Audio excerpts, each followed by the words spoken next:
Now, we don't want to give too much of the documentary away, but I want to know from you, looking back at all of these years of Maftown Heights, really building the hip-hop genre and industry in South Africa, what was the worst part? What's the one thing you look back at and you think, geez, I can't believe that happened?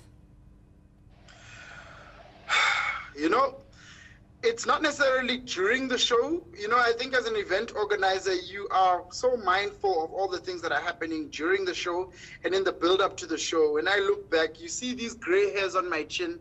It's from years and years of stress, specifically around, all the logistics and the stuff that goes into making the show happen, you know. Do the artists ever stress you out? I beg your pardon? Do the artists stress you out? Artists, suppliers, everybody.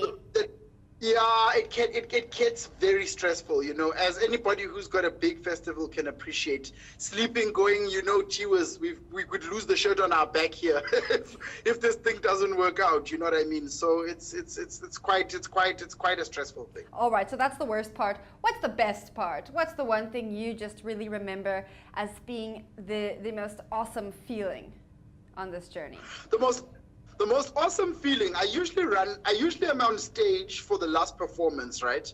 And I usually will be part of the production insofar as that, you know, I'll know exactly what the show flow is going to be.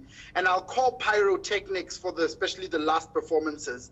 So the best moment of the night is when that final pyro trigger, which is about 20 seconds before the show ends, goes up and we fire it over stage. That's the best feeling every year, because at that moment, I know that we've delivered yet another fantastic customer experience or consumer experience for that year, you know. So that's always my best moment, you know what I mean? So I imagine that you and Kuli have watched the documentary. You've watched it, right?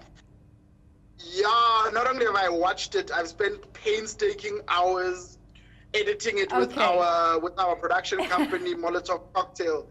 So I know it, I probably know every moment of it back to front now. Tell me about watching the final product with Kulichana, who is your partner in this whole feat. What was it like for the two of you to sit down and see that final product?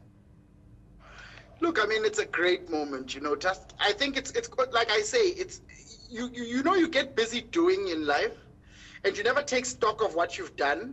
So when you look back like that and you kind of go, wow, like gee whiz, all of this in 5 years, it's quite a overwhelming feeling, you know what I mean?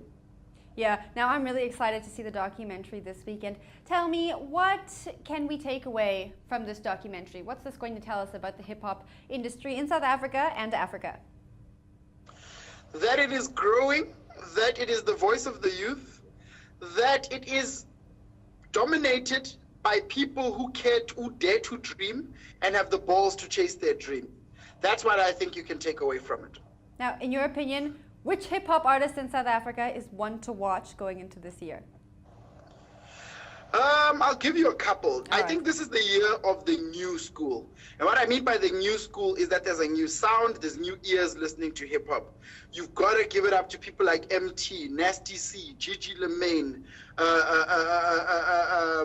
Fifi Cooper. You know, there's a whole bunch of these new young artists who are under the age of 23 who are pure killing it. I'm very excited about those people, and I think it's going to be an interesting year. When you said it was the year of the new school, I immediately thought, but I really love the old school. But hearing all those names, I love the new school just as much.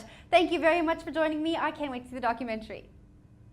Fantastic. Thank you so much. And again, people, please tune in 5 p.m. today on Channel O and 1 p.m. on Sunday, which happens to be my birthday, by the way. Happy birthday. All right, cool. Cheers. Bye.